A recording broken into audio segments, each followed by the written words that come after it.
अस्सलामुअलैकुम। आज हम जिस टॉपिक के ऊपर बात करेंगे वो बहुत ज़्यादा इम्पॉर्टेंट है। वो इसलिए बहुत ज़्यादा इम्पॉर्टेंट है क्योंकि हम हमेशा से दूसरे ममालिक के अंदर होने वाले जुल्म और ज़्यादती जो है उसके ऊपर एक बड़ी आवाज़ उठाते हैं। हमारे मुल्क के अंदर एक तबका है जो इस हवाले से तो बहुत आवाज़ उठाता है कि दूसरे ममालिक के अंदर मुसलमानों के ख़िलाफ़ जो जुल्म होता है, जिसके बारे में हम सबको बात करनी चाहिए। लेकिन हमने कभी ये नहीं सोचा कि हमारा सोसाइटी के अंदर किरदार क्या है। मैं आज जिस टॉपिक के ऊपर बात करने जा रही हूँ वो एक बहुत ज़्यादा सेंसिटिव टॉपिक है। इसके लिए हम सबको आगे बढ़ने की ज़रूरत है। सबसे पहले मैं आपको बताऊंगी, ख्वाजा सरा सोसाइटी का वो हिस्सा है जो हम सब की तरह इंसान है। जब हम औरतों के हकूक़ के हवाले से बात करते हैं तो हम इक्वालिटी की बात करते हैं, औरत को इंसान समझने के हवाले से बात करते हैं। ख्वाजा सरा जो है हमारी सोसाइटी के अंदर, उनको भी वैसी ही ट्रीटमेंट चाहिए जैसे एक आम ह्यूमन बीइंग को ट्रीटमेंट मिलती है। ख्वाजा सरा की अगर तारीख़ के हवाले से बात की जाए तो वो इस तरह से, जिस तरह से अब मार्जिनलाइज्ड हैं सोसाइटी में, जिस तरह से उनको टारगेट किया जाता है आज सोसाइटी के अंदर, अगर हम हिस्ट्री उठा के देखें तो उनकी हिस्ट्री बिल्कुल डिफरेंट है। मुग़ल एरा में अगर हम देखें, ख्वाजा सरा को वो तमाम हुकूक हासिल थे जो हमारी सोसाइटी के अंदर मर्द और औरत दोनों को हासिल हैं। ख्वाजा सरा सोसाइटी में एक बहुत अहम रोल प्ले करते थे। उनका रोल क्या था मुग़ल एरा के अंदर? सबसे ज़्यादा इम्पॉर्टेंट रोल ख्वाजा सरा का ही था।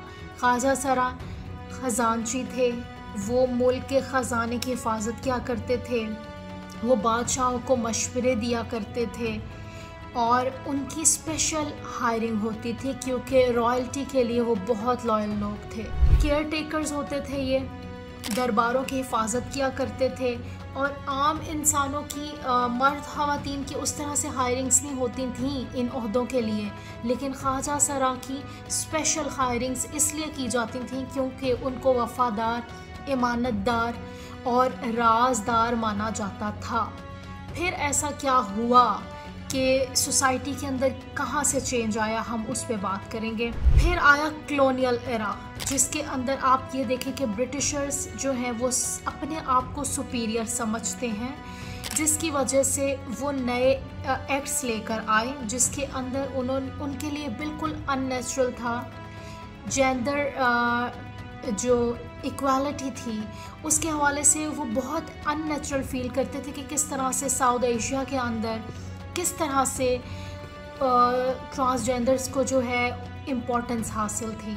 ये चीज़ उनके लिए नाकाबिल कबूल थी क्योंकि ब्रिटिशर्स हमेशा से जिस सुपीरियरिटी से वो अपने आप को देखते हैं वो बाकी इंसानों को उस तरह से नहीं देखा करते थे। या आज भी अगर देखा जाए तो डिस्क्रिमिनेशन के एलिमेंट्स हैं। ब्रिटिशर्स ने 4 एक्ट्स इंट्रोड्यूस करवाए, जिसके अंदर क्रिमिनल ट्राइब एक्ट 1, जिसके अंदर ख्वाजा सरा को बिल्कुल ही जो है दबा दिया गया था। सेकंड एक्ट जो है क्रिमिनल ट्राइब एक्ट, जब सेकंड आया उसके अंदर ख्वाजा सरा होना ही क्राइम कंसीडर किया जाने लगा और स्पेशल अटेंडेंस लगाई जाने लगी ख्वाजा सराओं की। इसके अंदर घाघरा पहनना, चुन्नी ओढ़ना, ये सब जो है बिल्कुल इसके ऊपर पाबंदियां लगा दी गई और जो ख्वाजा सरा ये करते थे उनको 2 साल की कैद जो है वो इंट्रोड्यूस करवा दी गई। ख्वाजा सराओं को के ऊपर इतना बुरा तशद्दुद किया जाता था इन एक्ट्स के बाद से।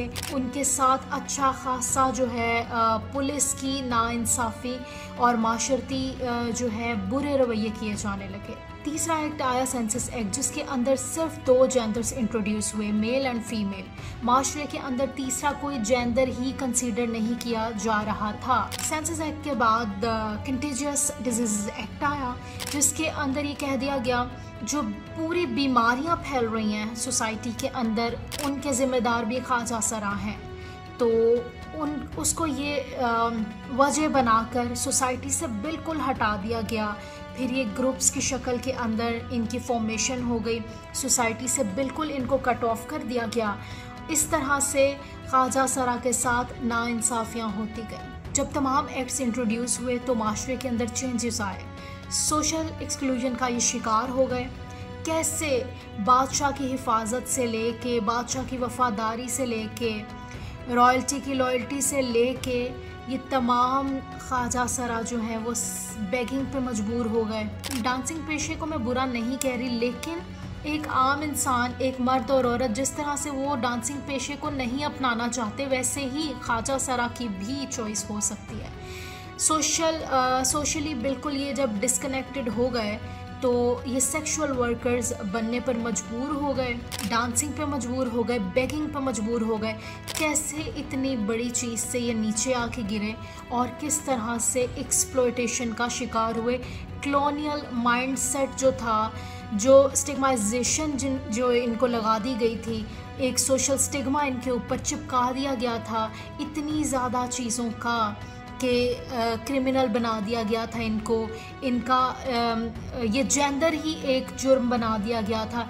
इसके बाद से ये लोग बिल्कुल ही सोसाइटी के अंदर कट ऑफ हो गए। पाकिस्तान में जब भी हमारी सोसाइटी के अंदर जब भी ख्वाजा सरा जो हैं किसी भी मुकाम पर पहुंचना चाहते हैं तो उनको डिस्क्रिमिनेशन का सामना करना पड़ता है। 2 ख्वाजा सरा की एग्जांपल्स दूंगी जो दोनों ही 21-21 साल की उम्र की हैं और उनके हवाले से बात कर लेते हैं। लाहौर के अंदर तमाम बड़े रेस्टोरेंट्स हैं, वहाँ पे जितनी भी स्पाइसेस जाती हैं उसको कौन जो है लीड करता है? ख्वाजा सरा। एक इस 21 साल की ख्वाजा सरा जिसने 14 साल की उम्र में नाच के पैसा कमा के जमा कर किया, सिर्फ इसलिए कि वो इस मुकाम पर पहुँचे, क्योंकि वो अपने आप को एक बिजनेस के मुकाम पर देखना चाहती थी। उसने 14 साल की उम्र में जब नाच के पैसा जमा किया तो 21 साल की उम्र में उस ख्वाजा सरा ने, जो लाहौर की टॉप बिजनेस क्लास के अंदर आती है और एक बहुत अमीर ख्वाजा सरा है, जिसने इतना पैसा कमा लिया है कि तमाम रेस्टोरेंट्स उसी से स्पाइसेस लेते हैं because she is very successful. एक और मैं आपको एग्जांपल देती हूँ, मीडिया इंडस्ट्री के हवाले से दूंगी, न्यूज़ एंकरिंग के हवाले से दूंगी, एक्सेप्टेंस के हवाले से दूंगी कि हमारी क्वालिफाइड क्लास के अंदर भी एक्सेप्टेंस नहीं है। एक 21 साल की मारविया, जिनका नाम है मारविया मलिक, न्यूज़ एंकर बनी 5-7 साल पहले। तो उनके ऊपर आज से 2 साल पहले कातलाना हमला हुआ। वो पाकिस्तान में एज आ न्यूज़ एंकर जो हैं वो अपनी खिदमात सर अंजाम दे रही थी, लेकिन लाहौर में उन पर कातलाना हमला हुआ। वो फार्मेसी से घर की तरफ जा रही थी और उनके ऊपर ये कातलाना हमला कर दिया गया। ये डिस्क्रिमिनेशन की एक बहुत बड़ी मिसाल है।